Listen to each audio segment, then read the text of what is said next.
all about sublimating on wood. I went ahead and I got these, they're called wood pile, 6 wood slates. They're it's about 7 inches by 3. It's a little less than 3 inches and a little bit longer than 7 inches. They're wood slates. It doesn't actually say, it does not say what kind of wood it is. But in either case, you get about 6 of them. I generally do little signs for my sister. She does like custom wreaths and sells them. So I'll like, whenever she wants them, and I'm like, oh, I can do that. And I'll make her signs, but I've been making them out of vinyl. So I'd like to turn around and make some for her with the sublimation ink. And then this one is painted white, but I sanded it to kind of have the wood grain come through. I'm going to do that one. I'm going to do, this one's just regular painted. I used paint from Home Depot. It was the Burr paint and primer in one, and it's just a white. And then the same thing here, and then 3 plain sheets. What I'm going to do is I'm going to do one that is going to be coated with this fast drying polyurethane clear gloss. I'm going to do one with poly here, one with poly here. I'm going to do one just raw wood. And then this one I'm going to use sublimating, not sublimating. I got this thermal laminating pouches, so I'm going to do the raw wood, the laminating pouch, and then I'm going to do the white paint laminating pouches. Okay. Just in case it wasn't clear, we'll do a raw wood, poly coated, a laminated pouch, nothing on it. This is going to be painted white with a poly coat, painted white with a laminated pouch, and then just painted in plain. So I'm going to sublimate these all. I'll do the same temperature, the same time, and then see how it comes out. Again, these are just like little wood piles that I got from Hobby Lobby, $3.49, 6 of them. Pretty good deal, and I just make little signs for my sister.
Okay, so this part is going to be to get the laminating sheets. I got the heat press going. I'm going to laminate this at 385 for 60 seconds.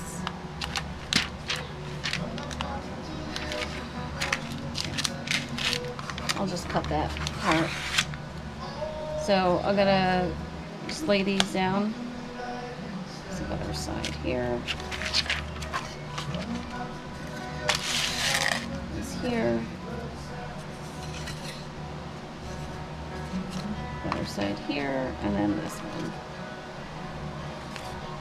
I'll do this side. I'm just going to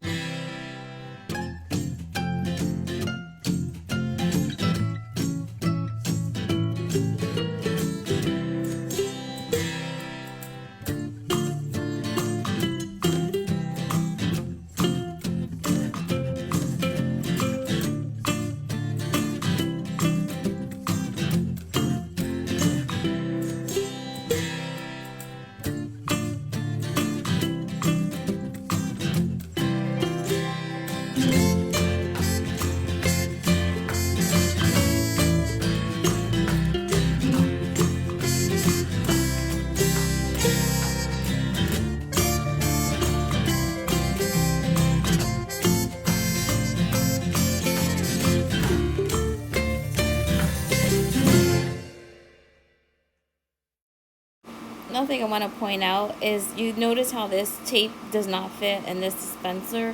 In Amazon, they always have frequently bought together, and I think it's good for people like me who don't actually look and see if the stuff is going to fit and just buy things that are shown in this section. Definitely recommend checking, or you're going to be stuck like me having to return something or keep. So the next step is turning on my heat press and making sure it's at the right temperature. Originally I had it at 385, but everything was coming in around 400 degrees. So this is now rechecking it, and I see it starting to come down, and just rechecking to get around 385, 384. I'm okay if it's a few degrees off, but it was literally at 400 degrees.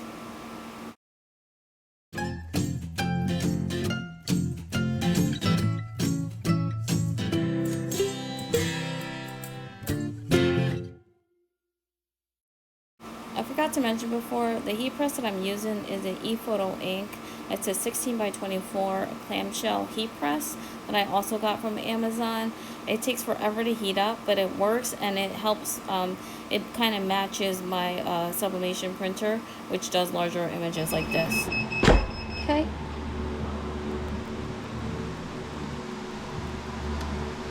Let's see what it looks like. Uh-oh.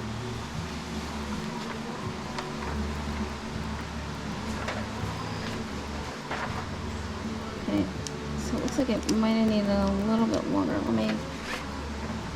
Let me just go straight with the Teflon sheet. Just add another few seconds.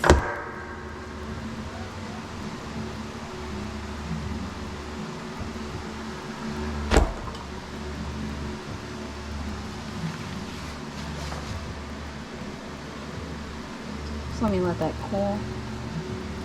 We'll check it out. Okay, so I have these cooling over here. So while these are cooling, I'm going to start getting the sublimation stuff ready.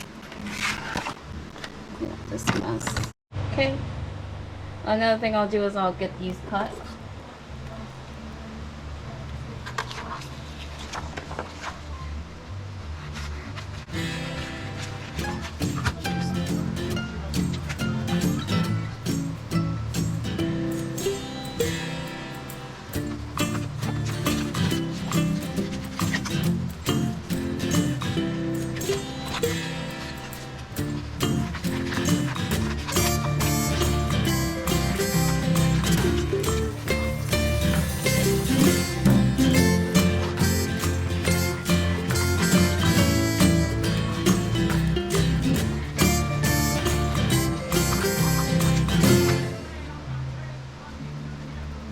So for these, I cut around them. One of the things I feel like, because I had them all grouped together, I don't feel the edges got enough. So what I'm going to do is when I do the, when I sublimate it, I'm going to sublimate these separately. I'm not going to do it with other ones, because I don't think it's getting even pressure.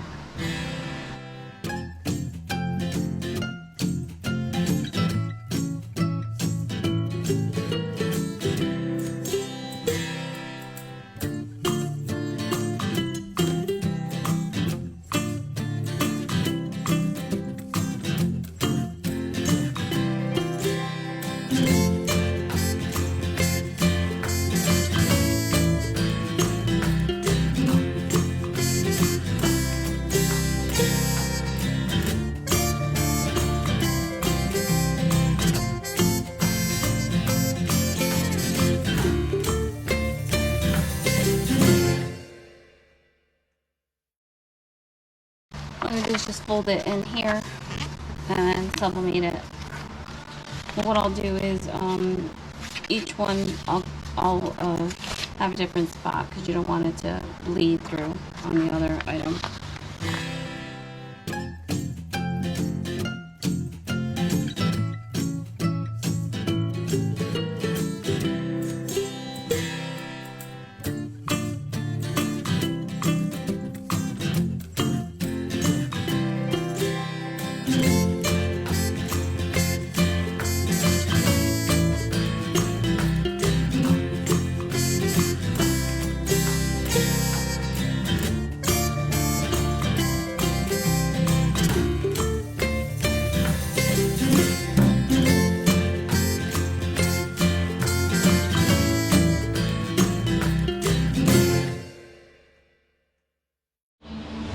Okay, so this one here didn't really take at all, a little, and this is just plain wood.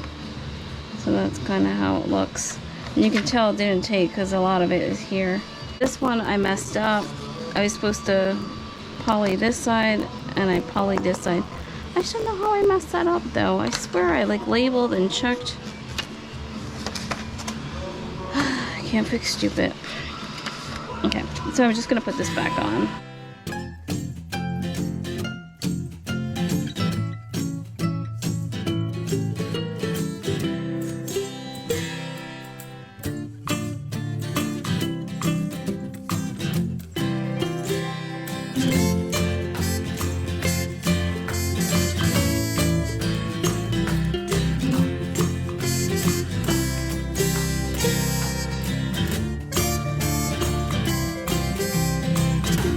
Last one.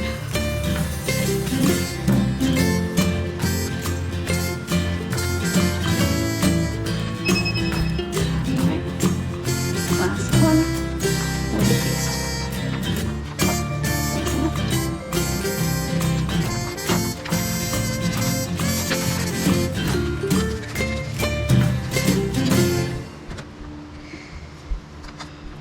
Okay, so here are the final results. I did mess up, and I'll explain that. So this here is what it looks like with one coat of poly. The only thing I did that I missed doing here was I missed preheating it so the moisture would come out. So those bare spots, it was like wet, and I noticed it when the paper, they were extra dark, so I think they were still wet. It's kind of neat. It gives it like a very vintage, like rustic, like, you know, beat up truck, you know what I mean? So that's cool. This one here is a laminated pouch on plain wood. So the colors are pretty vibrant. You got the oranges, and then here's your red. You can see that they pop. It looks really good. Here is just raw wood. Raw wood here, and there's no it's very faded. It almost looks like a weathered, washed out look. So if you're going for like the washed out look, it's pretty, that would work. This one here is raw wood, 2 coats of poly, so you can still see that it's shiny. And this one I didn't forget to preheat it, so to pull out all the moisture. This is where I messed up. This should have been, I should have polyed the painted side. And I only did 1 coat. This is the one I did the multiple coats, so I messed up. This should have been painted poly. I'll get it next time. Okay, so this one is white paint. So this one is, I painted it white, and then the laminated pouch, and you can see it's a little bit brighter. So if you compare it to this one, you can see the whiteness here, like it's whiter, where here the color is more yellow, like the wood. That's the painted white. This one's probably my favorite because I wanted the white, like cream background look, and the colors pop. They pop just as much, so that's kind of cool. Like well, maybe they contrast more, I guess. But if you wanted to do like black and stuff, it actually looks really good. And then here is just the plain painted. Again, it's really cool. It almost looks like, it gives it like a watercolor look, but it's definitely not as vibrant as the laminating pouches. It takes more of a yellow hue. I think that must have been the background design, or it brings out the yellow in the wood. I'm not, like I said, I'm not sure what species wood this was. But those are the results. So here are the final results, all stacked up side by side against each other. I hope you enjoyed watching this video. I enjoyed making it and trying this out. I do think I want to do a couple more tests after, and I'll post those results and it's more just heating plain wood and seeing if that causes the wood to turn yellow. With the side-by-side comparison, some of these seem a lot more yellow. The white paint is probably my favorite too. And make sure you subscribe, because I'm going to be uploading another video how I kind of put this design together for this example, and this test. But thank you, and let me know if there's any other kind of videos you want to see. I did this all using the EPSON 8550, which I've enjoyed so far.